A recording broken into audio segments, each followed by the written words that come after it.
الرحمن الرحیم. میری کاؤنٹ کے مطابق یہ لیکچر نمبر 7 ہے اور آج اتفاق سے روزہ نمبر بھی 7 ہے. آج کے ہمارے لیکچر کا عنوان ہے، ٹاپک ہے حدیث. آپ کے ذہن میں یہ سوال آ رہا ہوگا کہ ہم سیکھنے آئے تھے دین، ابھی تک ہم باتیں یہ کر رہے ہیں کہ قرآن کیا ہوتا ہے، سنت کیا ہوتی ہے، حدیث کیا ہوتی ہے، نہ کوئی نماز کا ذکر، نہ کوئی اللہ کا ذکر، نہ کوئی آخرت کا ذکر. دیکھیں، گزارش یہ ہے کہ دین کے سمجھنے میں سب سے امپورٹنٹ چیز یہ ہے کہ ہم یہ جانیں کہ ہم کو دین کہاں سے ملتا ہے، ہمارے دین کی سورسز کیا ہیں. اس لیے کہ ہمارے ہاں سب سے زیادہ پرابلمیٹک مشکل چیز یہی ہے.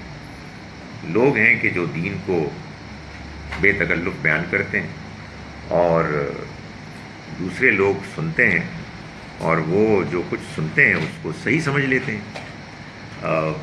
ہم نے اگر دین کو ماننا ہے، یہ اس سے وجہ فرق صرف باہر والوں کو پڑے گا. ہم نے اگر دین کو ماننا ہے اور اس کو اختیار کرنا ہے تو پھر ہمیں اپنے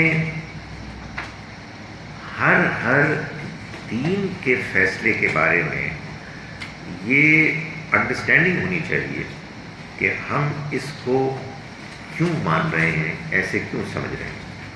تو میں نے آپ کو قرآن مجید کے بارے میں کچھ باتیں بتائیں. ہم نے کل سنت کے بارے میں گفتگو کی اور آج ہم حدیث کے بارے میں گفتگو کر رہے ہیں. سنت کی گفتگو کے نتیجے میں حدیث پر ڈسکشن ایک اس کا نیچرل اگلا سٹیپ ہے، فطری اگلا قدم ہے. یہ دلچسپ بات ہے کہ قرآن مجید میں لفظ سنت بھی استعمال ہوا ہے اور لفظ حدیث بھی استعمال ہوا ہے، مگر یہ دونوں الفاظ قرآن میں جن میننگز، مفاہیم میں استعمال ہوئے ہیں وہ اب ہماری اصطلاح میں ریلیجس ٹرمز جو ہم استعمال کرتے ہیں وہ مختلف میننگز میں ہوتی ہیں. قرآن میں تو سنت کا لفظ استعمال ہوا ہے اللہ کے طریقوں کے لیے، سنت اللہ، اور حدیث کا لفظ استعمال ہوا ہے بات کے لیے، خبر کے لیے. هل اتاک حدیث الغاشیہ، کیا تم کو اس دن کی خبر پہنچ گئی کہ جس دن سب کو ڈھانپ لیا جائے گا. حدیث کا مطلب کیا ہے یہ میں آپ کو بعد میں بتاؤں گا، لیکن میں پہلے یہ بات واضح کرنا چاہتا ہوں کہ ہمارے ہاں جو مذہبی ذہن کے لوگ ہیں ان کے ذہن میں ایک بات ہے جو میرے نزدیک ٹھیک نہیں ہے، تو میں اس کو کلیریفائی کرنا چاہتا ہوں.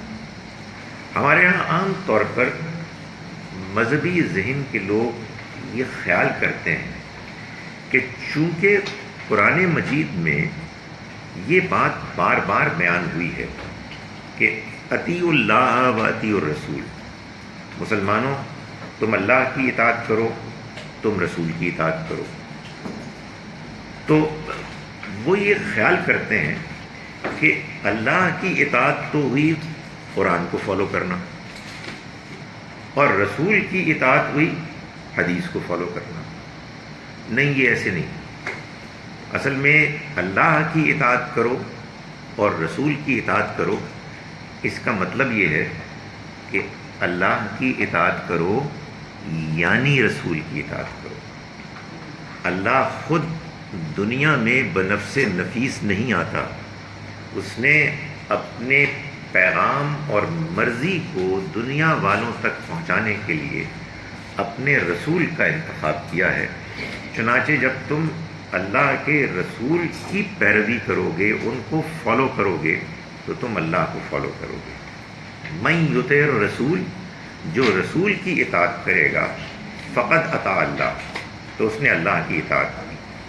تو یہ اللہ کی اطاعت اور رسول کی اطاعت کوئی الگ الگ اطاعتیں، اوبیڈینس کے دو مختلف کیٹیگریز نہیں ہیں، یہ ایک ہی بات ہے۔ اور رسول کی اطاعت، اوبیڈینس کیا ہے؟ وہ دین جو وہ لے کے آئے ہیں، اس دین کو سمجھنا، ماننا اور اس کو فالو کرنا، یہ اطیع الرسول بھی ہے اور یہ اطیع اللہ بھی ہے۔ اور اس میں حدیث کی ایک حیثیت ہے جس کو کہ ہمیں سمجھنا ہے۔ سو یہ بات کلیئر ہونی چاہیے۔ ایسا نہیں ہے کہ آپ کہیں جی کہ جب قرآن پڑھتے ہیں تو آپ اللہ کی اطاعت کے لیے پڑھ رہے ہوتے ہیں، اور جب آپ حدیث پڑھتے ہیں تو آپ رسول کی اطاعت کے لیے پڑھ رہے ہوتے ہیں۔ نہیں نہیں، یہ سب ایک ہی ہے، ایسا نہیں ہے کہ یہ الگ الگ چیزیں ہیں۔ اب آئیے، حدیث کس کو کہتے ہیں؟ آپ کے پاس سوالات کا موقع تو ہوگا کوئی لگ بھگ 55 منٹ کے بعد، ابھی تو آپ میری بات سنیں۔ حدیث اس دعوے کو کہتے ہیں، کلیم کو، کہ نبی اکرم صلی اللہ علیہ وسلم نے کوئی بات فرمائی یا آپ نے کوئی عمل کیا یا آپ کی موجودگی میں کچھ ہوا اور آپ نے اپنی خاموشی سے اس کی تصویب کر لی، اس کو کنفرم کر لیا۔ یہ جو خبر ہے، یہ جو کلیم ہے کہ ایسا ہوا، اس کلیم کو کہتے ہیں حدیث۔ یہ جو کلیم ہے، اس کے دو حصے ہیں۔ ٹیکنیکلی جب بھی حدیث پیش کی جائے گی تو اس کے دو حصے ہوتے ہیں۔ ایک ہے ٹیکسٹ، جس میں بات بیان ہوتی ہے، اس کو کہتے ہیں متن، اور ایک حدیث کی دلیل ہوتی ہے، اس کا ثبوت، جس کو کہتے ہیں سند، جس میں یہ بیان ہوتا ہے کہ یہ جو بات بیان ہوئی ہے، مثال کے طور پر کہ نبی اکرم صلی اللہ علیہ وسلم نے فرمایا کہ انما الاعمال بالنیات، اعمال کا دار و مدار نیتوں پر ہے، یہ تو ہے متن، ٹیکسٹ۔ یہ بات کس نے بیان فرمائی؟ کسی محدث نے، مثال کے طور پر امام بخاری نے۔ لیکن امام بخاری اس بات کو بیان کرنے سے پہلے یہ بتاتے ہیں کہ انہوں نے یہ بات اے سے سنی، اور اے نے یہ بات بی سے سنی، اور بی نے یہ بات سی سے سنی، اور سی نے یہ بات ایک صحابی سے سنی، مثال کے طور پر ابو ہریرہ رضی اللہ عنہ، اور انہوں نے نبی اکرم صلی اللہ علیہ وسلم کو یہ فرماتے سنا۔ تو یہ جو چین آف نیریٹرز ہیں، جس کو آپ سند کہتے ہیں، جو راوی ہیں، ان کو بھی حدیث میں بیان کیا جاتا ہے۔ بلکہ حقیقت یہ ہے کہ حدیث کے ٹیکسٹ سے پہلے اس کی سند بیان ہوتی ہے، اس میں جو راوی انوالوڈ ہوئے ہیں، جنہوں نے کہ حضور سے لے کر اور محدث امام بخاری تک اس چین میں حصہ لیا ہے، ان کا بیان ہوتا ہے۔ سو جس کو ہم حدیث کہتے ہیں، اس کے دو حصے ہیں، ایک متن، ٹیکسٹ، اور ایک سند، یعنی راوی، ان کے نام۔ اب ہم کو حدیث کہاں سے ملتی ہے؟ ہم کو حدیث کی کتابوں سے ملتی ہے۔ ہمارے پاس اب حدیث کی بہت سی کتابیں موجود ہیں، ان میں سے دو کتابیں سب سے زیادہ نمایاں ہیں، پاپولر ہیں، ان کو سب سے زیادہ اوتھینٹک، ریلائبل سمجھا جاتا ہے۔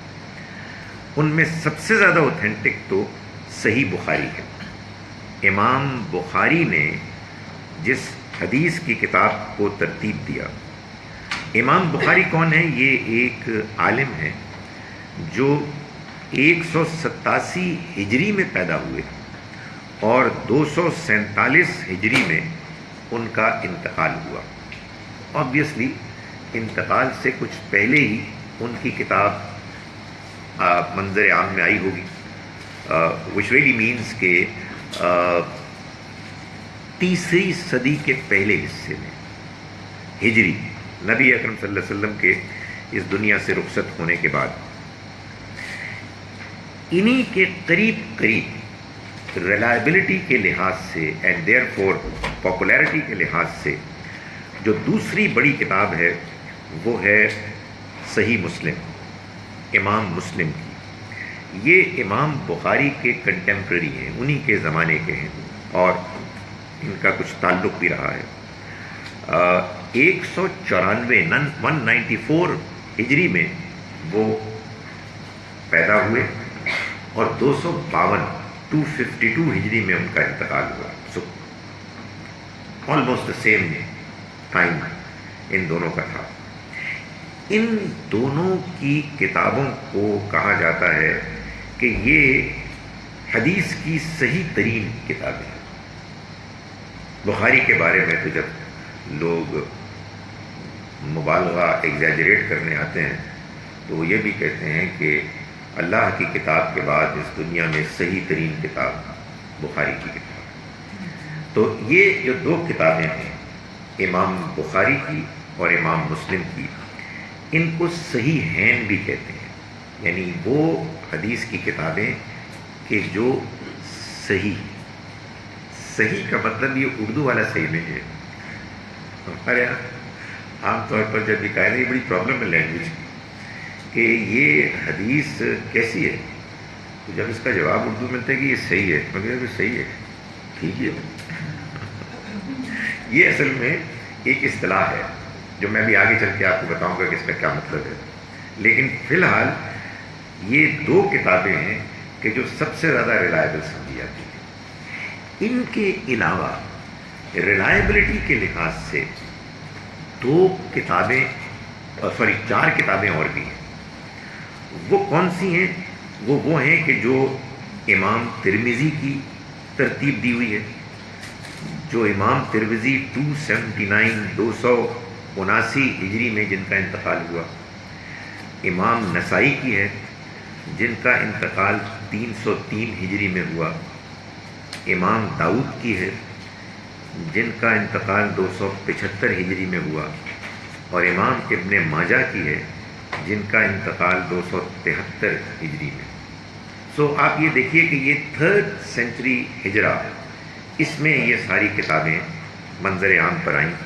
یہ جو آخری 4 میں نے نام لیے ہیں ان کو بھی یہ حیثیت حاصل ہو گئی ہے کہ یہ 4 پلس بخاری اینڈ مسلم یہ 6 بن جاتی ہیں، اور 6 جو ہے وہ عربی میں ہے 6، اور صحیح کی جمع ہے صحاح، تو ان کو کہا جاتا ہے صحاح 6۔ یہ 6 اوتھینٹک ریلائبل حدیث کی کتابیں ہیں جو ہمارے ہاں مشہور ہیں۔ امام ترمذی، امام نسائی، امام داؤد اور امام ابن ماجہ، ان 6 کتابوں کے علاوہ میں صرف انٹروڈیوس کرا رہا ہوں ان کو، 2 اور کتابیں ہیں حدیث کی کہ جن کو اہمیت حاصل ہے۔ ان میں سے ایک احمد ابن حنبل کی کتاب ہے، امام احمد ابن حنبل کہ جو فقہ کے بھی امام تھے۔ آپ کو معلوم ہے نا کہ ہم سنی مسلمانوں میں دور اول میں 4 بڑے فقہ کے امام ہیں کہ جن کو کہ مانا جاتا ہے، جن کے ماننے والے فالوورز آج بھی دنیا بھر میں پھیلے ہوئے ہیں۔ امام ابو حنیفہ، امام مالک، امام شافعی اور امام احمد ابن حنبل۔ یہ امام احمد ابن حنبل وہ ہیں کہ جن کی آپ سمجھیں کہ فقہ اس وقت سعودی عربیہ میں بالعموم اپلیکیبل ہے، اس کو مانا جاتا ہے۔ تو امام احمد ابن حنبل فقیہ ہونے کے ساتھ ساتھ وہ ایک محدث بھی تھے، اور ان کی جو حدیث کی کتاب ہے اس کو اس پہلو سے اہمیت حاصل ہے کہ اس کا والیوم سب سے زیادہ ہے۔ اگر میں غلط نہیں ہوں تو تقریباً 24,000 حدیثیں ہیں کمپیئر ٹو 6-7,000 بخاری کی. تو ان کی کتاب کے بارے میں عام طور پر یہ کہا گیا ہے کہ اگر آپ نے اس کتاب کو پڑھ لیا تو گویا کہ آپ نے تمام اہم حدیثوں کو جان لیا، یعنی انہوں نے سب کو تقریباً کور کر لیا ہے. اوتھینٹسٹی کے لحاظ سے ہو سکتا ہے کہ کچھ نسبتاً کم ہو، لیکن باتیں لگ بھگ آپ کو ساری کی ساری اس پہ مل جائیں گی. ان کی کتاب میں ایک اور بھی پہلو ہے کہ جو دوسروں سے ڈفرینٹ ہے مسند احمد ابن حنبل میں، کہ یہ کتاب جو ہے یہ مسند ہے، یعنی بقیہ کتابیں جس طرح سے ارینج کی گئی ہیں تو اس میں ٹاپک وائز حدیثیں آتی ہیں. مثال کے طور پر کتاب الایمان ہے، کتاب الطہارہ ہے، کتاب الصلاۃ ہے. سو وہ ٹاپک سبجیکٹس ہوتے ہیں اور پھر اس کے لحاظ سے حدیثیں آتی ہیں. امام احمد ابن حنبل کی مسند جو ہے اس میں جو حدیثیں ترتیب دی گئی ہیں وہ راوی صحابہ کے لحاظ سے، یعنی ایک چیپٹر ہوگا ابو ہریرہ رضی اللہ عنہ کا، عائشہ رضی اللہ عنہا کا. سو جتنے صحابہ انوالوڈ ہوئے حدیث کے منتقل کرنے میں، ان کے لحاظ سے انہوں نے حدیثوں کو ڈسٹریبیوٹ کیا اپنی کتابوں میں. تو ان کی بھی اہمیت ہے جب آپ حدیث کی کتابوں کی بات کرتے ہیں. Last but not the least ایک اور حدیث کی کتاب ہے جس کا نام ہے موطا امام مالک، کہ یہ اصل میں تو فقیہ ہیں، فقہ کے امام ہیں، لیکن ان کی کتاب موطا امام مالک، اس میں ان کے اوپینینز فتوے بھی ہیں اور اس میں حدیثیں بھی ہیں. اس کتاب کو ایک جو اہمیت حاصل ہے وہ یہ ہے، جو اس کو بہت پرومیننٹ کرتی ہے، کہ یہ منظر عام پر آنے والی سب سے پہلی کتاب ہے. امام مالک سن 90 ہجری میں پیدا ہوئے اور سن 172 میں ان کا انتقال ہوا. تو آپ یوں سمجھیے کہ کوئی لگ بھگ کوئی 70-80 سال بخاری سے پہلے یہ کتاب منظر عام پر آ گئی. اس وجہ سے اور اس کی اور بہت سی خوبیوں کی وجہ سے بعض لوگ اس کو صحاح ستہ میں شامل کرتے ہیں، یعنی 6 سب سے زیادہ ریلائبل کتابیں ہیں. ظاہر کہ جب آپ 6 میں شامل کریں گے تو کسی کو مائنس کرنا پڑے گا، تو وہ پھر مائنس ابن ماجہ کو کر دیتے ہیں، تو یہ شامل ہو جاتی ہے. اس کے بڑے بڑے علماء نے اس کی شرحیں بھی لکھی ہیں اس کی اہمیت کی وجہ سے. یہ کتاب اتنی اہم ہونے کے باوجود پہلی 6 کتابوں میں عام طور پر کیوں شامل نہیں کی گئی؟ اس کی وجہ یہ ہے کہ امام مالک کے زمانے میں ابھی حدیث کا فن، حدیث کی سائنس پوری طرح ڈیولپ نہیں ہوئی تھی. چنانچہ امام مالک بعض اوقات اپنی کتاب میں بعض ایسی باتیں بیان کرتے ہیں کہ جن کو بعد کے محدثین نے جس طرح سے کہ ریفائن کر دیا تھا حدیث کے کریٹیکل ایگزامینیشن کا طریقہ، وہ اس پر پوری نہیں اترتی تھی. مثال کے طور پر بعض اوقات امام مالک اپنی کتاب میں اس طرح سے حدیث بیان کرتے ہیں کہ میں یہ اس شخص کے حوالے سے بیان کر رہا ہوں جس کے اوپر میرا اعتماد ہے، اعتبار ہے. تو بات کے لوگ کہیں گے کہ یہ تو کوئی بات نہ ہوئی، وی مسٹ نو کہ یہ کون تھے. آپ کا اعتبار، آپ کا اعتماد سراخوں پر، مگر وہ نام معلوم ہونا چاہیے کہ جنہوں نے یہ بات کی. لیکن بہرحال ان کو ایک اہمیت حاصل ہے. یہ اور بات ہے کہ یہ حدیث کی کتاب ہونے کے ساتھ ساتھ یہ فقہ کی کتاب بھی، تو اس میں دونوں چیزیں مکسڈ اپ ہیں. یہ بھی پروبیبلی اس کے بہت زیادہ پرومیننٹلی پاپولر نہ ہونے کی ایک وجہ ہے کہ اس وقت تک ابھی یہ بات کلیئر نہیں تھی کہ حدیث کی کتاب الگ ہوگی اور فقہ کی کتاب الگ ہوگی. اب آئیے اس سوال کی طرف کہ جب ان کتابوں میں یا اور جگہوں پر آپ کے سامنے کوئی حدیث آتی ہے، یعنی نبی اکرم صلی اللہ علیہ وسلم کا کوئی ارشاد آتا ہے، قول آتا ہے، تو اس کو پرکھنے کا کیا طریقہ ہے، اس کو اسکروٹنائز کرنے کا کیا طریقہ ہے، اس کے بارے میں یہ طے کرنے کا کیا طریقہ ہے کہ یہ حدیث ریلائبل ہے نہیں ہے، ایکسیپٹیبل ہے نہیں ہے. اس لیے کہ ظاہر ہے کہ یہ ایک بڑی امپورٹنٹ بات ہے کہ آپ کے سامنے ایک بات آئے اس کلیم کے ساتھ کہ یہ پیغمبر صلی اللہ علیہ وسلم نے فرمایا. آپ جو واحد دین کو دنیا والوں کے سامنے پیش کرنے کی سورس ہیں، آپ کا نام لے کے بات بیان کی جا رہی ہے. یہ بات تو ہم جان چکے کہ آپ دین پیش کر چکے قرآن میں اور سنت میں، وہ آپ نے سب کو بتا دیا، وہ محفوظ ہے، وہ اوتھینٹک ہے. لیکن یہ بات کہ حضور نے اور بھی کچھ باتیں فرمائیں، یہ اپنی جگہ پر ایک سگنیفیکنٹ چیز ہے. اس میں آگے چل کے بتاؤں گا کہ مختلف رویے ہیں، مگر کیا طریقہ اختیار کیا گیا ہے اس بات کو جاننے کے لیے، اس بات کو ویریفائی کرنے کے لیے، اطمینان کرنے کے لیے کہ یہ بات ٹھیک ہے یا نہیں ہے. اس میں دو کرائٹیریا، دو پیمانے ہیں کہ جو استعمال کیے جاتے ہیں، بیان کیے جاتے ہیں. ایک کرائٹیرین ہے پیمانہ جس کو کہتے ہیں روایت کا پیمانہ، اور دوسرا پیمانہ ہے درایت کا پیمانہ. روایت کا پیمانہ یہ ہے کہ جب یہ بات طے کرنی ہو کہ یہ جو اسٹیٹمنٹ آ گئی ہے، متن قول، یہ ٹھیک ہے کہ نہیں ہے، تو پھر یہ دیکھا جائے گا کہ یہ جو راوی ہیں اے، بی، سی اور مے بی ڈی آلسو، یہ کتنے ریلائبل لوگ ہیں، یہ کتنے قابل اعتبار لوگ ہیں.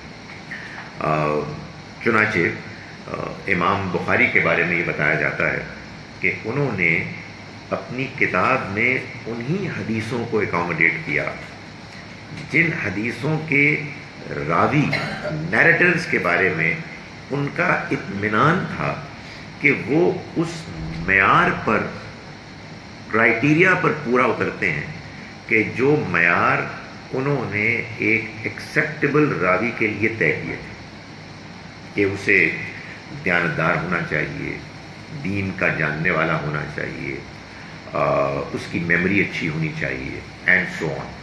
سو ان کے ہاں یہ پیمانے تھے، اور انہوں نے جو پہلا فرد تھا، فرسٹ پرسن، جس سے کہ انہوں نے امیڈیٹلی ریسیو کیا، اس کے بارے میں تو ڈائریکٹلی ویریفائی کیا. اور باقی جو دو تین حضرات ہیں جو اس سے پیچھے ہیں، صحابی، کمپینین تک پہنچنے والے، ان کے بارے میں بھی ان کے پاس جو معلومات تھی، انفارمیشن تھی، انہوں نے اس بیسس پہ یہ فیصلہ کیا کہ یہ جو نیریٹرز ہیں یہ ریلائبل ہیں یا نہیں ہیں.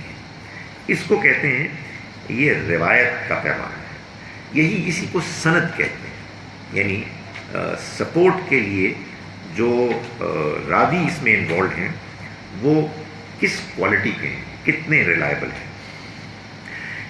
اس بات کو جاننے کے لیے، ریلائبلٹی کی، مسلمانوں کے ہاں ایک الگ سے علم وجود میں آ گیا جس کا نام ہے اسماء الرجال. ان کو صرف اسماء بھی کہہ دیتے ہیں، یعنی رجال مرد، اسماء نام.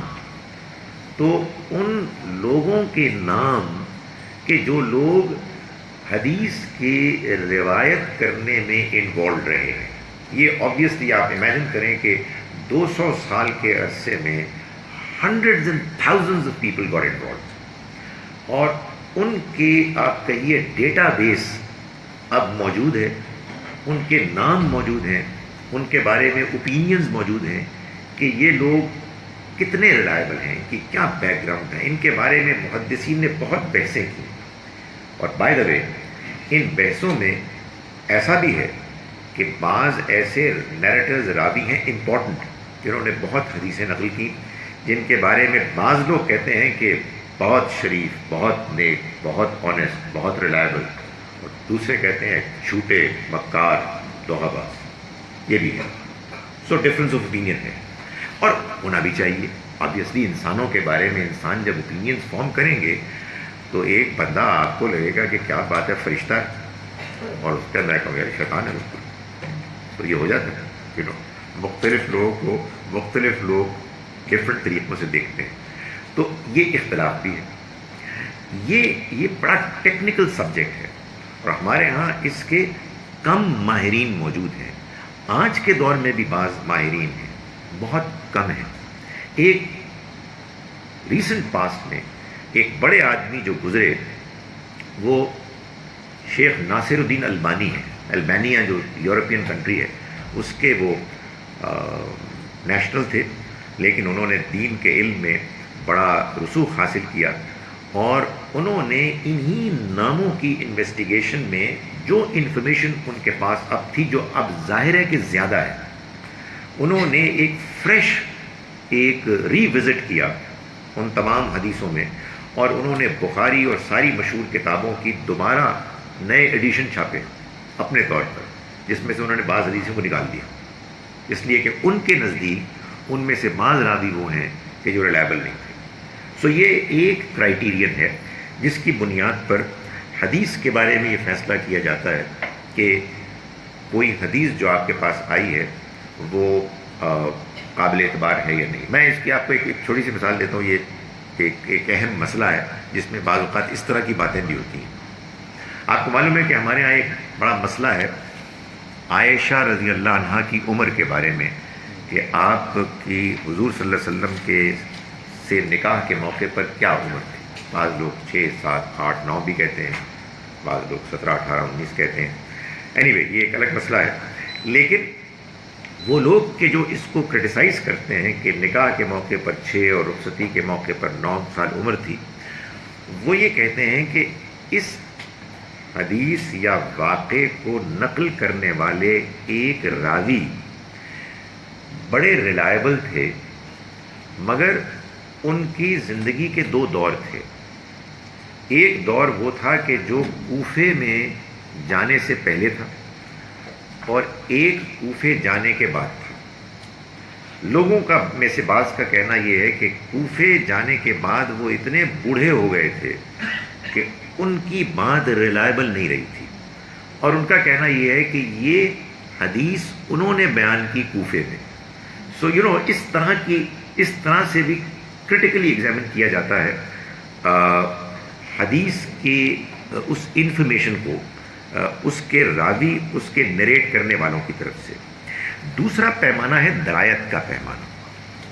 درایت کا مطلب یہ ہے کہ یہ دیکھا جائے گا کہ کیا حضور یہ بات بیان فرما سکتے تھے، کیا یہ حضور کی بات لگتی ہے. یعنی ظاہر ہے کہ نبی صلی اللہ علیہ وسلم کوئی بات قرآن کے خلاف تو نہیں کر سکتے. تو اگر کوئی بات کلیم کی جا رہی ہے کہ آپ نے فرمائی اور یہ نظر آ رہا ہے کہ وہ قرآن سے ٹکراتی ہے، تو پھر یہ حضور کی بات نہیں ہو سکتی. حضور صلی اللہ علیہ وسلم کی کوئی بات کسی آپ کی اپنے دی ہوئی اسٹیبلشڈ سنہ کے خلاف نہیں ہو سکتی. آپ کی اپنی باتیں ایک دوسرے سے نہیں ٹکرا سکتی. کوئی بات جو بالکل واضح کامن سینس کے خلاف ہے نہیں ہو سکتی. تو یہ بھی ایک پیمانہ ہے، یہ بھی ایک کرائیٹیریا، بلکہ ایک کرائیٹیریا ہے کہ جن کی بنیاد پر یہ دیکھا جاتا ہے، اور بعض علماء اس کو بھی استعمال کرتے ہیں کہ یہ جانچیں سمجھیں کہ جو بات حضور کی طرف منسوب کی جا رہی ہے وہ ٹھیک ہے، قابل قبول ہے یا نہیں ہے. بعض لوگ پہلے کرائیٹیرین کو زیادہ اختیار کرتے ہیں، بعض لوگ دوسرے کو کرتے ہیں، بعض لوگ دونوں کو کرتے ہیں. آپ امیجن کر سکتے ہیں کہ اس میں آبویسلی اختلافات ہوں گے، یہ انڈرسٹینڈیبل بات ہے. یہ علم ہے ہی ایسا کہ اس میں جو انفارمیشن آئے گی اس پر ڈیبیٹ ہوگی اور اوپینینز ڈفر کریں گے. اب میں آپ کو بتاتا ہوں کہ یہ جو حدیث میں ہمارے سامنے باتیں آتی ہیں، اس میں ظاہر ہے کہ بہت سی باتیں ہیں. بہت سی باتیں وہ ہیں کہ جن کا تعلق تاریخ سے، غزوہ بدر ہوئی، غزوہ احد ہوئی، واقعات سے. لیکن جن باتوں کا تعلق دین سے ہے وہ عام طور پر تین میں سے کسی ایک کیٹیگری کو بلانگ کرتی ہے۔ نبی اکرم صلی اللہ علیہ وسلم نے جو کچھ حدیث کے ذریعے سے ہم تک آپ کے بارے میں معلومات پہنچی، یا تو وہ ہے جس کو کہا گیا ہے فقہ النبی، یعنی پیغمبر صلی اللہ علیہ وسلم کی فقہ، یا آپ نے فقہ نام سنا ہوگا، اگر آپ کو حیرت نہ ہو تو میں سمجھانے کے لیے آپ کو یہ بتاؤں کہ ایک فقہ قرآن کی بھی ہے۔ اللہ تعالیٰ نے بعض اوقات اپنے بعض قوانین بیان کیے اور ان کو بیان کرنے کے بعد چھوڑ دیا لوگوں پر کہ وہ اس کو سمجھیں اور وہ اس پر عمل کریں۔ اس کے بعد اللہ تعالیٰ نے یہ محسوس کیا، اور اللہ کی حکمت میں یہ بات پہلے ہی ہوگی، کہ لوگوں میں سے بعض نے اس کو ٹھیک نہیں سمجھا، تو پھر اللہ نے اس کو کلیریفائی کیا۔ تو جہاں جہاں اللہ نے اس کو کلیریفائی کیا وہ بھی قرآن میں موجود ہے۔ سوال جواب میں آپ پوچھیں گے تو میں آپ کو اس کی مثالیں بتا دوں گا۔ تو اس کو ہم کہیں گے یہ ہے فقہ القرآن، یہ قرآن کا قانون شریعت ہے، اور پھر اس میں پیدا ہونے والے سوالات، کنفیوژنز کے جوابات ہیں جو اللہ نے خود دیے۔ آبویسلی اللہ تعالیٰ نے تو چند جوابات دیے ہیں، نبی اکرم صلی اللہ علیہ وسلم نے بھی بعض معاملات میں اسی طرح سے وضاحت فرمائی۔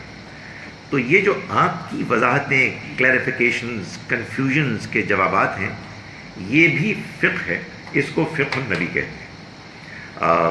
اس کی میں ایک آدھ مثال آپ کے سامنے پیش کروں گا، لیکن ایسے ہی ایک جملہ معترضہ کے طور پر ہمارے ہاں علماء بھی فقہ بیان کرتے ہیں۔ انفارچونیٹلی وہ بہت سے لوگوں نے اس کو شریعت بنا دیا ہے۔ نہیں، وہ فقہ ہے، وہ انڈرسٹینڈنگ ہے۔ پیغمبر کی فقہ اگر ریلائبل سورس سے پہنچ گئی ہے تو پھر وہ بھی دین ہے، اس کو دین کی حیثیت سے لیا جائے گا۔ ظاہر ہے کہ ریلائبلٹی کے بارے میں جو بحث ہے وہ الگ ہوگی۔ مثال کے طور پر آپ کو معلوم ہے کہ قرآن مجید میں اللہ تعالیٰ نے قانون وراثت بیان کیا ہے کہ کوئی شخص جب مرتا ہے تو اس کے مرنے کے بعد اس کے ورثے کو کیسے تقسیم کیا جائے۔ اس میں اللہ تعالیٰ نے یہ بات بیان کی ہے کہ یہ تقسیم ہوگی من بعد وصیت یوصی بہا او دین، اس وصیت کے بعد کہ جو وہ کر گیا اور قرض کے ادا کرنے کے بعد۔ اور قرآن مجید ہی نے ان دو آیات میں، سورہ نساء کی آیت 11 اور 12 میں فرمایا غیر مضار، ایسی وصیت کہ جس سے کہ نقصان نہ ہو، یعنی ورثاء کو نقصان نہ ہو کہ پتہ لگے کہ ساری وصیت کر گئے تو بچے ظاہر کریں کہ ہمارا کتنا حصہ ہے، کوئی حصہ نہیں، سو ایسا نہ ہو۔ تو نبی اکرم صلی اللہ علیہ وسلم نے کسی موقع پر اپنے کسی ساتھی کو کہا کہ زیادہ سے زیادہ 1/3 کر دو وصیت، یعنی یہ اب آپ نے گویا کہ قرآن کے اس بیان کو بالکل ایک طرح سے کوانٹیفائی بالکل کر دیا، آبجیکٹو کر دیا۔ تو یہ ہے ایک مثال، اس کی کئی مثالیں ہیں، ظاہر حدیث میں اس کی بہت سی مثالیں ہیں کہ قرآن مجید کے بیان کو آپ نے کلیریفائی کیا، اس کو اپلائی کیا۔ دوسری جو چیز ہم کو دینی ملتی ہے حدیث میں، دین سے متعلق، وہ ہے سیرت النبی۔ نبی صلی اللہ علیہ وسلم کے بارے میں نے آپ کو کل بھی بتایا کہ قرآن نے سورہ احزاب میں کہا کہ لقد کان لکم فی رسول اللہ اسوۃ حسنہ، تمہارے لیے اللہ کے رسول میں ایک بہترین نمونہ ہے۔ ظاہر ہے کہ ہم کو قرآن ملا ہے، ہم کو سنت ملی ہے، سنت میں ہم کو نماز کا علم ہوا ہے۔ یہ بات قرآن سے معلوم ہے کہ حضور نے 5 نمازوں کے علاوہ ایک چھٹی تہجد کی نماز بھی پڑھنی ہے۔ بس قرآن سنت تو اتنی، مگر وہ نماز کیسی تھی، اس کا کیا حسن تھا، اس میں آپ کس طرح سے اللہ سے باتیں کرتے تھے، آپ کیسے قرآن پڑھتے تھے، یہ باتیں ہم کو معلوم ہوتی ہیں حدیث سے۔ اور یقیناً اس لحاظ سے حدیث بڑی امپورٹنٹ ہے۔ یعنی میں یہ کہتا ہوں لوگوں سے کہ اگر حدیث نہ ہو تو دین پورا ہے. آپ کے لیے دین میں کوئی چیز نامکمل نہیں ہے، مگر کچھ ادھورا ہے. اس کی جو تفصیلات ہیں، اس کا جو حسن ہے، اس سے ہم محروم ہیں. نماز ہم پڑھتے لیکن ہمیں یہ نہ معلوم ہوتا کہ حضور کیسے نماز پڑھتے تھے. تو یہ جو نبی اکرم صلی اللہ علیہ وسلم کا اسوہ ہے، آپ کا کردار ہے، آپ کا اخلاق ہے، آپ کا دین میں بہترین طریقے سے عمل کرنا ہے، یہ آپ کو حدیث میں ملے گا. یہ سنت کا موضوع ہو ہی نہیں سکتا، اس لیے کہ سنت تو انفارمیشن ہے بس، کہ یہ ایسے ہے، یہ ایسے ہے. اور میں گزارش کروں کہ وہ پوری انفارمیشن ہے، پورا دین موجود ہے. یعنی پہلے دن سے اب تک کبھی ایسا نہیں ہوا کہ دین ادھورا رہا. لیکن دین کے معاملے میں معلومات، تفصیلات، حسن، یہ وہ چیز ہے کہ جو آپ کو حدیث میں ملتی ہے. اور یہ کیا ہے؟ یہ ہے سیرت النبی، یہ آپ کا اسوہ حسنہ. آپ مجھے اجازت دیجئے تو بالعموم ہم جو بار بار کہتے ہیں کہ یہ حضور کی سنت ہے، اصل میں آپ کا اسوہ حسنہ ہوتا ہے. تو سنت تو دین کا حصہ ہے، سنت تو اسٹیبلشڈ ہے، سنت میں کوئی اختلاف ہی نہیں ہے. یہ سب باتیں اصل میں جو نقل کی گئی ہیں، جن کے ایکسیپٹ کرنے میں ایک ہمیں فلٹر لگانا پڑے گا، اس لیے کہ ظاہر ہے کہ ہمیں اسکروٹنائز کرنا ہے کہ بات ہے بھی کہ نہیں ہے. لیکن جب وہ اس فلٹر سے نکل آئے تو پھر یہ آپ کا وہ عمل ہے کہ جو بہترین نمونہ ہے. ایک تیسری چیز بھی ہم کو حدیث میں ملتی ہے، اور وہ ہے علم النبی. ایک ہے فقہ النبی، ایک ہے سیرت النبی، اور تیسری ہے علم النبی. علم النبی سے مراد یہ ہے کہ قرآن نے ہم کو علم دیا، اس دنیا کے بارے میں دیا، آخرت کے بارے میں دیا، تھوڑا سا اس دنیا کے آخری زمانے کے بارے میں بھی دیا. نبی اکرم صلی اللہ علیہ وسلم نے بھی بعض باتیں بتائیں جو بعد کے زمانوں سے متعلق ہیں، مثال کے طور پر جو قرآن میں نہیں ہے. تو اب یہ ایک ایڈیشنل علم ہے جو قرآن کے علاوہ ہے. اس کو اگین اسکروٹنائز کیا جائے گا، اطمینان کیا جائے گا کہ بات صحیح ہے یا نہیں، اور سب سے بڑھ کر تو قرآن کی روشنی میں کیا جائے گا. لیکن اگر وہ اسٹیبلش ہو جائے لگ بھگ، تو پھر یہ ایک ایڈیشنل علم ہے کہ جو ہم کو نبی اکرم صلی اللہ علیہ وسلم کی جانب سے ملا. اس میں مثال کے طور پر جو ایک نمایاں چیز ہے وہ آپ کا یہ ہم کو انفارمیشن دینا کہ قیامت سے پہلے ایک دجال کا فتنہ ہوگا. یہ قرآن میں نہیں ہے، لیکن یہ حدیث ہی سے معلوم ہوتا ہے. سنت سے تو معلوم ہو نہیں سکتا، سنت میں تو کوئی بات ہوتی نہیں ہے. تو یہ اس طرح کی باتیں بھی ہم کو حدیث سے ملتی ہیں. اب میں آپ کے سامنے بیان کر رہا ہوں یہ بات کہ حدیث میں کیا کیا پرابلمز ہو سکتی ہیں. جب آپ حدیث کو سمجھتے ہیں، اس کو پڑھتے ہیں، تو کیا کیا مشکلات ہو سکتی ہیں. ایک پرابلم یہ ہو سکتی ہے کہ جیسا کہ میں نے گزارش کی کہ حدیث آپ کو قرآن سے ٹکراتی ہوئی نظر ہے.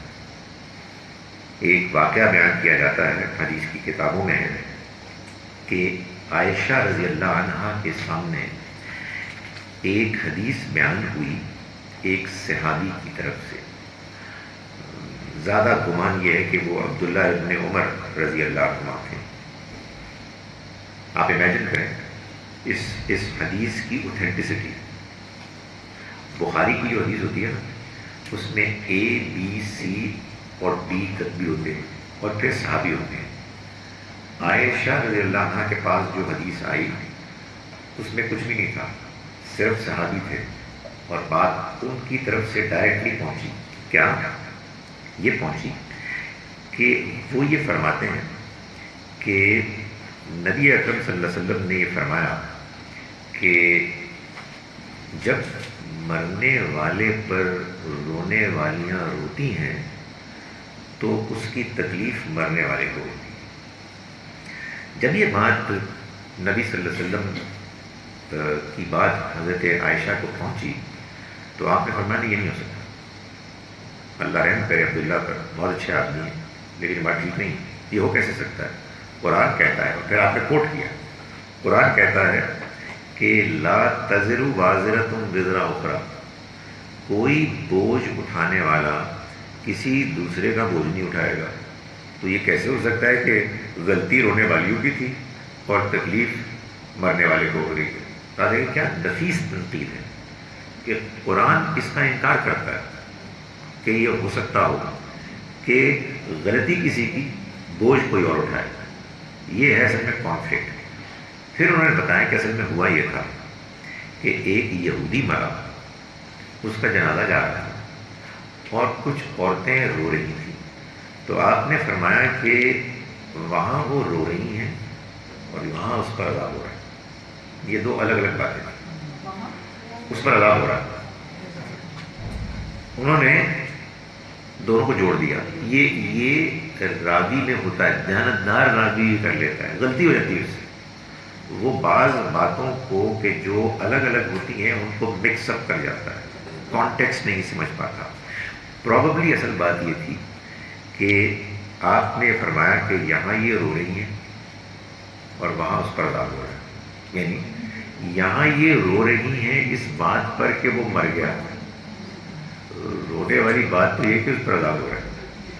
سو وہ اس بات کو بھی سمجھے اور انہوں نے دونوں کو مکس اپ کر لیا. تو یہ ایک مثال ہے اس کی کہ آپ یہ محسوس کرتے ہیں کہ جو بات بیان ہو رہی ہے یہ قرآن کے مطابق نہیں ہے، اس لیے حضور کی بات نہیں ہو سکتی، اس کو اس طرح سے نہیں مانا جا سکتا. دوسری ایک پرابلم یہ ہوتی ہے بعض اوقات کہ دو صحابی ایک بات بیان کر رہے ہوتے ہیں مگر ان کی بات میں فرق ہوتا ہے، ان کی بات میں ایک بظاہر کانفلکٹ ہوتا ہے. اس کی ایک مثال میں آپ کے سامنے پیش کر رہا ہوں اس مشہور حدیث کے حوالے سے کہ جس کو حدیث جبرائیل کہتے ہیں، جس میں یہ بتایا گیا ہے کہ نبی اکرم صلی اللہ علیہ وسلم کے دنیا سے رخصت ہونے سے پہلے جبرائیل علیہ السلام انسانی شکل میں آئے اور انہوں نے حضور سے کئی سوالات کیے. اور جب وہ گئے تو حضور نے یہ بتایا کہ یہ جبرائیل تھے، یہ آئے تھے لیعلمکم دینکم، تاکہ تم کو تمہارا دین سکھائیں. دین کیسے سکھائیں؟ کوشچنز کر کے. سو یو نو کوشچن آپ کریں گے تو آپ کو سمجھ میں آئے گا. آپ کوشچن نہیں کریں گے تو آپ وہی کریں گے جو ہم کرتے ہیں، بے شک بے شک، سمجھ کچھ نہیں آتا. تو وہ چونکہ لوگ کوشچن نہیں کرتے تھے تو حضرت جبرائیل آئے اور انہوں نے کوشچنز کیے اور حضور نے ان کے جواب دیے. ان کوشچنز میں سے ایک کوشچن یہ تھا کہ یہ آخرت کب آئے گی؟ تو حضور صلی اللہ علیہ وسلم اس کا جواب یہ دیا کہ جس نے پوچھا ہے اور جس سے پوچھا گیا ہے دونوں نہیں جانتے. یعنی مطلب یہ کہ ہے جبریل آپ بھی نہیں جانتے اور میں بھی نہیں جانتا. تو اس کے بعد یہ حدیث جو ہے یہ دو مختلف صحابہ سے روایت ہوئی ہے، عمر رضی اللہ عنہ سے اور ابو ہریرہ رضی اللہ عنہ سے، دونوں سے ہوئی ہے. دونوں کی بیان کردہ روایت یا روایات تقریباً ایک ہے، جس سے معلوم ہوتا ہے کہ یہ واقعہ ہوا تھا اور واقعے کی تفصیلات بھی تقریباً ایک ہی ہیں، سوائے ایک فرق کے کہ اس موقع پر کہ جب آپ نے فرمایا کہ پوچھنے والا اور جس سے پوچھا گیا دونوں نہیں جانتے، حضرت ابو ہریرہ کی روایت میں یہ ہے کہ پھر یہ فرمایا حضور نے کہ یہ ان 5 چیزوں میں سے ایک ہے جن کو صرف اللہ جانتا ہے اور کوئی نہیں جانتا. اور پھر سورہ لقمان کی وہ آخری آیت آپ نے پڑھی کہ جس میں یہ بتایا گیا ہے کہ اللہ ہی ہے کہ جو آخرت کو جانتا ہے، وہ بارش برساتا ہے، وہ جانتا ہے کہ ماؤں کے رحم میں کیا ہے، کوئی نہیں جانتا کہ وہ کل کیا کرے گا، کسی کو نہیں معلوم کہ اس کی موت کس سرزمین پر ہوگی. تو اس میں یہ دعویٰ ہے کہ یہ 5 چیزیں سوائے اللہ کے اور کوئی نہیں جانتا. حضرت عمر کی بیان کی ہوئی حدیث میں یہ بات نہیں ہے، یعنی وہ کس سے خالی ہے.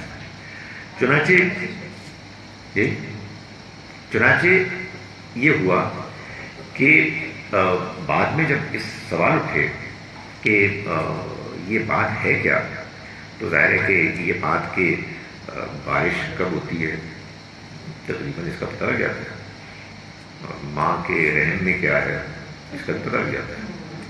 تو قرآن مجید کی آیت کو آپ پڑھیں تو اس میں ان دونوں چیزوں کے بارے میں یہ دعویٰ ہے ہی نہیں۔ یہ حدیث میں پڑھیں تو بظاہر ایسا لگتا ہے کہ یہ حضور نے فرمایا، لیکن جب آپ تحقیق کریں تو معلوم یہ ہوتا ہے کہ حضرت عمر نے بھی وہی واقعہ بیان کیا، اس میں یہ نہیں ہے۔ اور حضرت ابو ہریرہ والی میں یہ ہے۔ یہ بعض اوقات ہو جاتا ہے کہ ایک راوی، ناٹ نیسیسریلی صحابی، وہ اپنا اوپینین اس میں ڈال دیتے ہیں، کوئی ڈیلیبریٹلی نہیں، یہ ہو جاتا ہے بیان کرتے کرتے یہ بات بھی آ گئی۔ تو قرآن میں جس طرح سے بات بیان ہوئی ہے اس میں ایسی کوئی بات ہی نہیں، اس میں تو 3 چیزوں کے بارے میں یہ بات حتمی طور پہ کہی گئی ہے کہ اللہ جانتا ہے، کوئی نہیں جانتا۔ باقی بارش کے بارے میں تو صرف یہ بتایا گیا کہ وہ برساتا ہے، اور ماؤں کے رحم میں جو کیا ہے اس میں صرف یہ کہا گیا کہ وہ جانتا ہے۔ اس کا انکار کیا ہی نہیں گیا کہ کوئی اور نہیں جانتا۔ تو یہ بھی ایک ایک پرابلم ہو سکتی ہے کہ 2 صحابہ میں کانفلکٹ ہو جائے۔ تیسری چیز جو بہت ہوتی ہے وہ یہ ہے کہ حدیث میں جو بات نبی صلی اللہ علیہ وسلم نے بیان فرمائی ہے اس کا کانٹیکسٹ بیان نہیں ہوتا، اس کا سیاق سباق بیان نہیں ہوتا کہ یہ بات کس صورتحال میں، کن سرکمسٹانسز میں کہی گئی تھی۔ اس کی ایک مثال تو میں پچھلے لیکچر میں بیان کر چکا، میں صرف اس کو بیان کر رہا ہوں کہ آپ نے یہ فرمایا کہ جو پائنچا ٹکنے سے نیچے ہوگا وہ آگ میں جائے گا۔ بعض لوگوں نے اس کو ایسے ہی بیان کر دیا، لیکن اللہ کا شکر ہے کہ بعض لوگوں نے اس کا کانٹیکسٹ بیان کر دیا کہ جس نے یہ تکبر کے ساتھ کیا، تو اس سے بات ہی فرق ہو گئی۔ لیکن بعض لوگوں نے اس کو بغیر کانٹیکسٹ کے بیان کیا، تو معلوم یہ ہوا کہ جس کی بھی پتلون نیچے ہوگی، پاجامہ نیچے ہوگی یا شلوار نیچے ہوگی وہ آگ میں جائے گا۔ تو یہ بات بڑی ڈفرینٹ بات ہے۔ اسی طرح سے ہمارے ہاں یہ جو مشہور ہو گئی بات کہ دین میں میوزک حرام ہے، اور ظاہر ہے کہ چونکہ لوگ دین سمجھتے ہی حدیث سے ہیں تو ان کے سامنے روایات، ویسے بھی حقیقت یہ ہے کہ یہ الگ سے ایک موضوع ہے، اس میں جو ایک اوتھینٹک حدیث ہے بخاری کی ہے، اس میں جو بات بیان کی گئی ہے وہ بات اپنی تفصیل میں اگر دیکھی جائے تو وہ بھی یہ بات نہیں ہے۔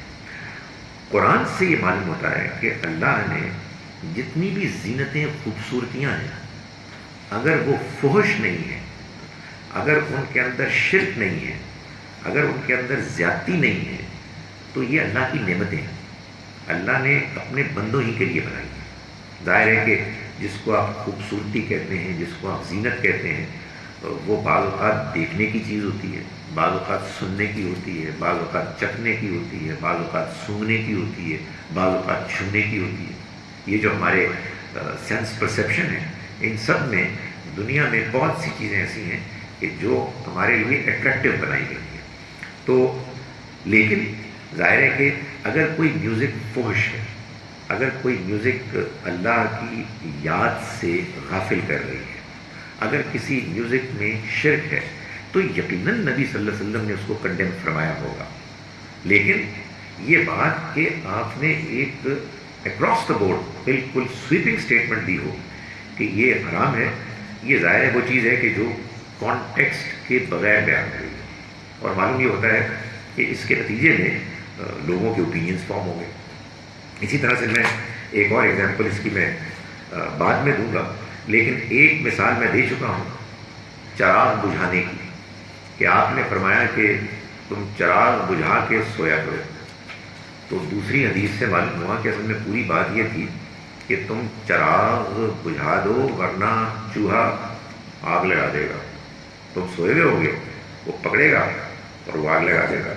تو یہ کانٹیکسٹ واضح نہیں ہوگا تو آپ رات کو سونے سے پہلے ساری بتیاں بند کریں گے ایک دینی حکم کے طور پر۔ اس کی پرابلم صرف یہی نہیں ہوگی کہ ہو سکتا ہے چور آ جائے، زیادہ بڑی پرابلم یہ ہے کہ دین بدنام ہوگا۔ آپ دین کے نام پر وہ بات کہہ رہے ہیں، دین ہے ہی نہیں، یعنی سب سے زیادہ پریشانی کی بات حدیث کے بارے میں صحیح اوپینین نہ رکھنے کے نتیجے میں یہ ہوتی ہے کہ آپ دین بیان کر رہے ہوتے ہیں، اس کے بارے میں جذباتی ہوتے ہیں، حالانکہ وہ دین ہوتا ہی نہیں ہے۔ تو اس میں اگر احتیاط آدمی کرے اور بعض ان چیزوں کو روک لے کہ جن کے بارے میں ابھی کلیئرٹی نہیں ہے، تو یہ زیادہ بہتر احتیاط کا طریقہ ہے۔ میں یہ ایک تفصیلی چیز ہے، ایک اور مثال میں نے رکھی تھی، میں صرف اس کا عنوان بیان کر دیتا ہوں۔ میرے خیال میں یہ بھی ایک کانٹیکسٹ کی چیز تھی کہ جو مشہور ہو گئی کہ مردوں کو داڑھی رکھنی، لیکن بہرحال یہ ایک الگ مسئلہ ہے، میں اب آگے بڑھ رہا ہوں۔ بعض اوقات یہ ہوتا ہے کہ جو میں اس کو بیان کر چکا ہوں کہ حدیث میں جو راوی ہے اس کی اپنی اوپینین شامل رہتی ہے، یعنی وہ بات حضور کی نہیں بلکہ وہ اپنی بات بھی ڈال دیتے ہیں۔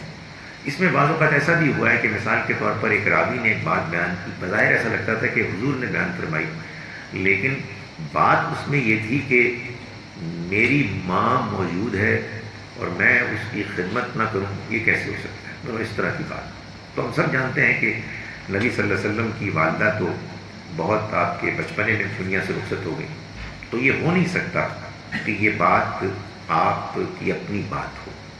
سو یہ چند مشکلات ہیں جو میں نے آپ کے سامنے پیش کی کہ جو حدیث کے معاملے میں جب آپ اس کو پڑھتے ہیں تو آپ کو پیش آتی ہے۔ اس وجہ سے یہ رویہ ٹھیک رویہ نہیں ہے کہ آپ ایک حدیث کو سنیں اور اس کو پھیلا دیں۔ اس کی وجہ یہ ہے کہ یہ حضور کے بارے میں ایک دعویٰ کیا جا رہا ہے، آپ دین کے واحد پریزنٹ کرنے والے تھے، دین آپ نے خود محفوظ طریقے سے آلریڈی دے دیا تھا، یہ اب اس کی وضاحت ہے۔ تو اس کے بارے میں جو بات بھی بیان کی جائے گی اس کو احتیاط کے ساتھ بیان کیا جائے گا۔ اب میں اختصار کے ساتھ وہ بات کر رہا ہوں جو میں نے پہلے بھی کی کہ حدیث اور سنت میں کیا فرق ہے۔ حدیث ایک بات ہے جو راویوں نے بیان کی، سنت پریکٹس ہے کہ جو آپ نے کی دینی پریکٹس، اور ایسے کی کہ اس کو پوری پہلی نسل میں انٹروڈیوس کر دیا۔ Everybody who was a Muslim knew that there were certain practices which were a part of religion، جو حضور نے دین مذہب کے طور پر اس کو انٹروڈیوس کرایا ہے، یہ سنت ہے۔ سنت پورے اجماع، کمپلیٹ یونانیمٹی، تمام صحابہ جانتے تھے، جانتے کیا تھے؟ پریکٹس کرتے تھے، ان کو ملی، اور وہاں سے جب وہ دنیا سے رخصت ہونے لگے تو اگلی نسل کو ملی، یعنی ان انٹرپٹیڈ کنٹینیوٹی کے ساتھ، اور پھر اسی طرح سے تیسری نسل کو ملی، اینڈ سو آن۔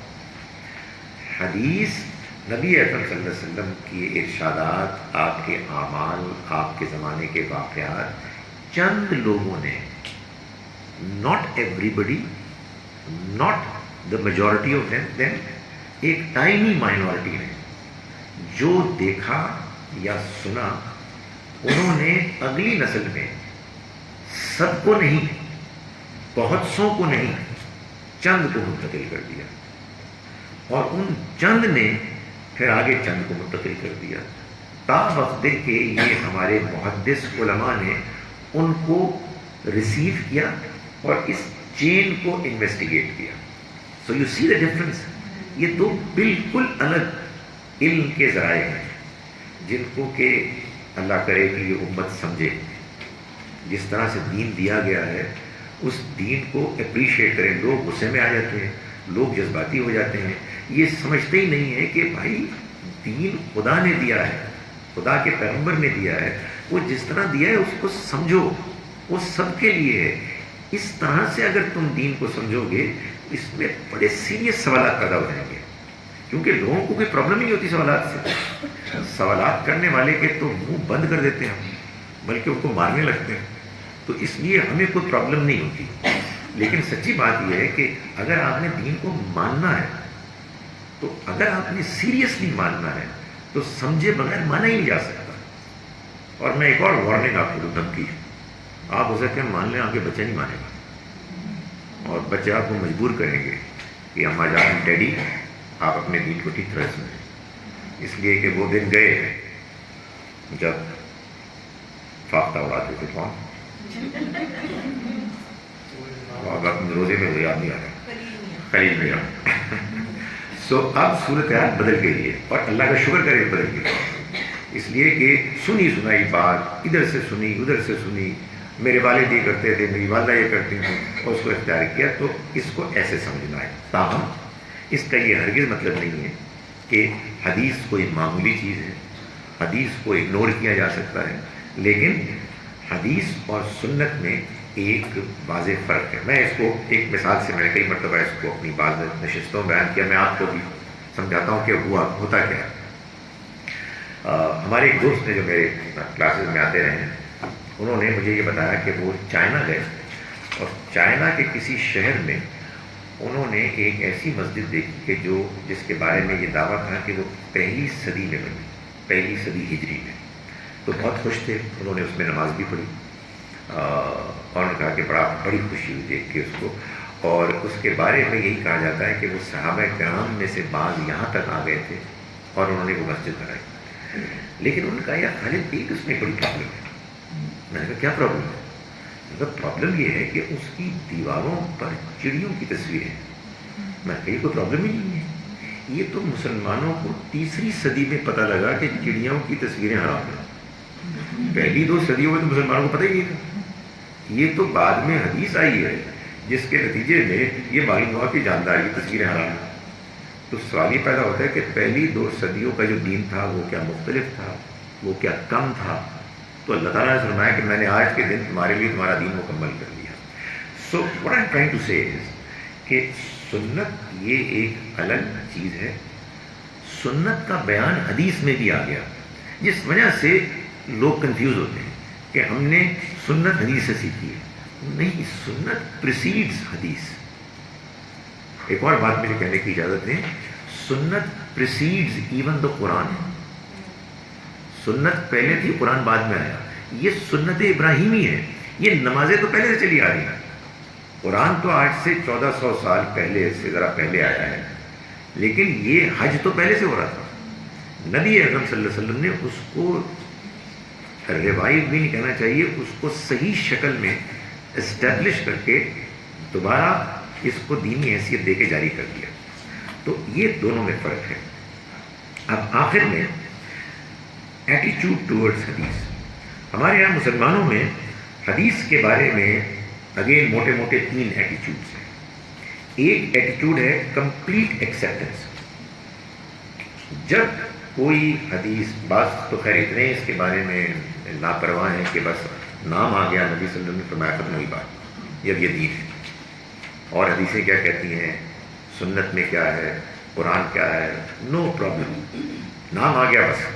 لیکن جو ہمارے ذرا پڑھے لکھے دیندار لوگ ہیں وہ کہتے ہیں نہیں، اس کی سند دیکھنی چاہیے، اگر یہ بخاری میں ہے اور اگر یہ مسلم میں ہے تو پھر یہ دین ہے۔ پھر ان کو بھی کوئی بہت زیادہ پرابلم نہیں ہوتی کہ قرآن کیا کہہ رہا ہے۔ ان کا لاجک یہ ہے کہ قرآن یہی کہہ رہا ہوگا، آپ کو قرآن زیادہ آتا ہے یا حضور کو زیادہ آتا ہے، وہ یہ کہتے ہیں۔ یعنی کہنے کا مطلب یہ کہ یہ جو بات بخاری میں ہے یہ تو حضور کی بات ہے ہی نا، یہ تو گیون ہے۔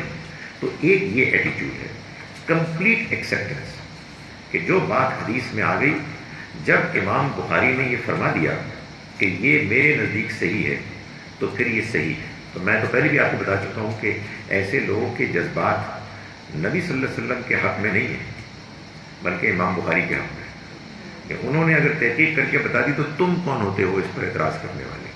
حالانکہ یہ ایک مؤدبانہ سوال ہو سکتا ہے کہ امام بخاری نے مثال کے طور پر 70,000 یا اس سے بھی زیادہ حدیثوں سے جو 7,000 چنی، تو ادب کے ساتھ یہ پوچھا جا سکتا ہے کہ ان کو یہ کس نے اتھارٹی دی تھی؟ انہوں نے بھی تو ایک کام کیا نا، ایک علمی کام کیا، تحقیقی کام کیا۔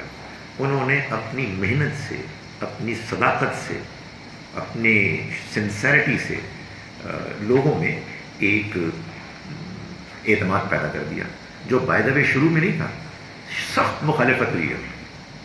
ان کو اپنے شہر سے باہر نکلنا پڑی۔ یہ ویسے بڑی دلچسپ بات ہے، دنیا میں ان جنرل اور مسلمانوں میں ان پرٹیکولر، جو بندہ بھی کوئی ڈھنگ کا کام کرتا ہے تو زندگی میں تو بہت ہی انپاپولر ہوتا ہے، لوگ اس کے قتل کے طرف ہوتے ہیں، بعد میں جا کے وہ سال ہوتا ہے کہ یار یہ بدل کی تھا. سو یہ انہوں نے جو کام کیا بڑا قیمتی کام ہے، لیکن ایک انسانی کام ہے اور ظاہر ہے کہ اس کو کوشچن کیا جا سکتا ہے. دوسرا جو ایٹیچیوڈ ہے وہ ایٹیچیوڈ ہے کمپلیٹ ریجیکشن، کہ بس قرآن ہی قرآن ہے. میں نے آپ کو بتایا قرآنسٹ ایک پوائنٹ آف ویو ہے کہ جو آج بھی موجود ہے. اور تیسرا پوائنٹ آف ویو درمیان کا ہے کہ جس میں حدیث کو اہمیت دی جائے گی، حدیث کو قرآن اور سنت کی روشنی میں دیکھا جائے گا، حدیث کو قرآن اور سنت کی شرح اور فرع مانا جائے گا. اس وجہ سے یہ دیکھا جائے گا کہ کس حد تک قرآن اور سنت کے مطابق ہے.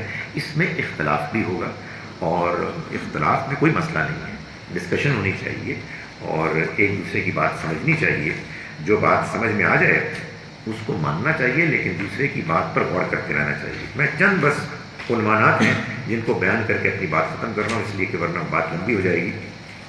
مثال کے طور پر میں آپ کو یہ بتاتا ہوں کہ حدیث کے بارے میں ان لوگوں نے کہ جنہوں نے یہ سمجھا کہ اس کو بغیر کریٹیکلی ایگزامن کیے، یہ کریٹیکلی ایگزامن کرنا کہ یہ برا لفظ نہیں ہے، پتہ کہ ہمارے بعض لوگ کہتے ہیں کرٹیسزم کیسے ہو سکتا ہے. نہیں، اس کا مطلب یہ ہوتا ہے کہ جانچ پڑتال کرنا، گہرائی سے سوچنا، کمپیئر کرنا، فلٹر کرنا، یہ اچھی چیز ہے، یہ بری چیز نہیں ہے. اس میں آپ جاننا چاہتے ہیں کہ بات صحیح ہے یا نہیں ہے. آپ لوگ سائنس میں جو آپ لوگوں نے پروگریس کی وہ ایسے ہی کی ہے کہ آپ نے چیزوں کو پرکھا ہے. تو جو ایسا نہیں کرتے پھر وہ مثال کے طور پر بہت سی چیزیں وہ مانتے ہیں جو میں ناچیز کہہ رہا ہوں کہ دین نہیں ہے. بس میں اتنی بات کہہ کے رک جاؤں گا، بس سوال کرنے میں پہ جواب دے دوں گا. مگر یہ کہ حدیث کی بنیاد پر یہ بات مشہور ہو گئی ہے کہ جو شخص مسلمان تھا اور پھر وہ غیر مسلم ہو گیا اس کو قتل کر دینا چاہیے. حدیث کی بنیاد پر یہ بات مشہور ہو گئی ہے کہ آپ غیر مسلموں کو سلام نہیں کر سکتے. حدیث کی بنیاد پر یہ بات مشہور ہو گئی کہ نبی اکرم صلی اللہ علیہ وسلم نے یہ فرمایا کہ میرا جی چاہتا ہے کہ میں کسی اور کو کہوں کہ وہ نماز کی امامت کرائے اور میں ان گھروں میں جاؤں کہ جہاں مرد حضرات موجود ہیں اور وہ مسجد میں نہیں آ رہے اور میں ان گھروں کو جلا دوں. جب آپ اس سارے حدیث کے ذخیرے کو کریٹیکلی ایگزامن کیے بغیر بیان کریں گے تو یہ میں نے صرف 3 مثالیں بیان کی ہیں، بہت مثالیں. سو حدیث ان اے نٹشل بریلینٹ، اس کو آپ اگنور نہیں کر سکتے. یہ بڑی قیمتی علم کا ذریعہ ہے، لیکن بہرحال اس کا ایک مقام ہے جو قرآن اور سنت کے تحت اس کے فٹ نوٹ کے طور پر ہے. اس پہ ڈسکشن اور ڈس ایگریمنٹ میں آدمی کو نہ بدکنا چاہیے نہ غصے ہونا چاہیے، بلکہ دیانتداری سے جو بات سمجھ میں آتی ہے اس کو اختیار کرنا چاہیے اور دوسروں کو اپنی بات کو ماننے اور بیان کرنے کا موقع دینا چاہیے. اقول قولی ھذا واستغفر اللہ لي. جی، حدیث نبی اکرم صلی اللہ علیہ وسلم کا ارشاد ہے یا آپ کے بارے میں انفارمیشن ہے. اور فقہ جو ہے وہ دین یعنی قرآن اور سنت کے کسی معاملے کی وضاحت ہے، اس کی ایکسٹینشن ہے، اس کی اپلیکیشن ہے. تو حدیث میں نے گزارش کی فقہ ہو سکتی ہے، فقہ قرآن میں بھی ہے، فقہ کوئی عالم بھی تیار کر سکتا ہے.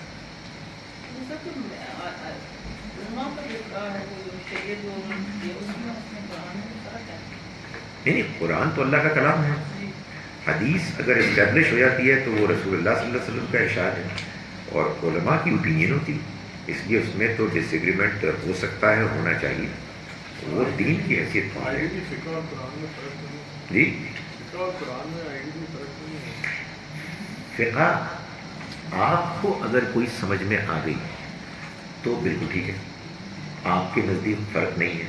میں تو کہہ سکتا ہوں کہ مجھے یہ اوپینین ٹھیک نہیں لگ رہی، اسی لیے اختلاف ہوتا ہے نا کہ آپ یہ کہتے ہیں کہ فلاں عالم نے جو بات کہی ہے قرآن یہ کہہ رہا ہے، میں یہ کہہ سکتا ہوں کہ نہیں قرآن یہ نہیں کہہ رہا، مجھے دوسری بات صحیح لگی، اس لیے یہ ہے فقہی انڈرسٹینڈنگ، لیکن آپ کے لیے وہ انڈرسٹینڈنگ بین ہی قرآن ہوگا. تو یہ بھی اس میں ایک اپلیکیشن. جی سر، آپ نے حدیث قدسی کے بارے میں بھی ذکر کیا، یہ تو سب سے زیادہ اوتھینٹک حدیث ہے، کیا خیال ہے آپ؟ نہیں، میرا نہیں خیال ہے، یہ بھی غلط فہمی ہے. دیکھیں یہ بھی وہی والی بات ہوئی، آپ دیکھیں نا رسول اللہ صلی اللہ علیہ وسلم نے ایک بات بیان فرمائی، اس سے ایک روک پیدا ہو جاتا ہے کہ یہ حضور نے فرمائی، تو لوگ کیا کرتے ہیں، بس حضور نے فرمائی، اور پھر اس کے بارے میں کسی سوال کو انٹرٹین کرنے کی اجازت نہیں دیتے. تو یہ تو اس سے بھی آگے بڑھ گئی کہ اللہ نے فرمایا، مگر بس ختم ہو گئی بات. جب اللہ نے فرمایا تو پھر تو بات ٹھیک ہوگی. نہیں، کچھ بھی نہیں ہے. یہ اصل میں حدیث میں بات بیان ہوئی ہے کہ نبی صلی اللہ علیہ وسلم نے فرمایا کہ اللہ نے یہ فرمایا. باقی سب کچھ جیسے حدیث کو سکروٹنائز کرنا چاہیے ویسے ہی اس کو بھی کیا جائے گا. تو یہ حدیثوں میں سے ایک حدیث ہے. صرف اتنی سی بات ہے کہ اس کے متن، اس کے ٹیکسٹ میں یہ کلیم کیا گیا ہے کہ حضور نے فرمایا کہ اللہ نے یہ فرمایا. یہ دعویٰ صحیح بھی ہو سکتا ہے، یہ دعویٰ غلط بھی ہو سکتا ہے. اس کو اسی طرح سے اسکروٹائز کیا جائے گا. دیکھیں یہ ہمارے ہاں بحث مطلوع اور غیر مطلوع، یعنی مطلوع کہتے ہیں وہ وہی کہ جس کی تلاوت کی گئی، اور غیر مطلوع کہ جس کی تلاوت نہیں کی گئی. یہ مسئلہ پتہ کہاں سے پیدا ہوا، یہ ایک الگ اب ایک ڈیبیٹ ہے کہ بعض ایسی قرآن مجید کی باتیں ہیں جن کے بارے میں ہمارے ہاں یہ انڈرسٹینڈنگ پاپولر ہو گئی کہ حدیث میں ان باتوں سے مختلف باتیں آ گئیں اور وہ باتیں مان لی گئیں کہ صحیح باتیں ہیں. میں اس کی موٹی سی مثال دیتا ہوں، اس کی تفصیل میں بھی ہم نہیں جاتے. قرآن مجید نے یہ کہا کہ زانی مرد ہو یا زانیہ عورت ہو، ان کو 100 کوڑے without any discrimination distinction between married اور ان میرڈ. حدیث میں یہ بات بظاہر لگی، بہت آئی کہ شادی شدہ کو سنسار کیا جائے گا اور غیر شادی شدہ کو 100 کوڑے پڑیں گے. اب جب اس پہ بحث ہوئی کہ یہ ہو کیسے سکتا ہے، یعنی قرآن کہہ رہا ہے 100 کوڑے، تو حدیث سے آپ سنسار کیسے کر سکتے ہیں؟ تو پھر لوگوں نے جواب دیا کہ بھائی صاحب آخر قرآن ہے کیا، وہی ہے نا، تو حدیث کیا ہے، وہ بھی وہی ہے.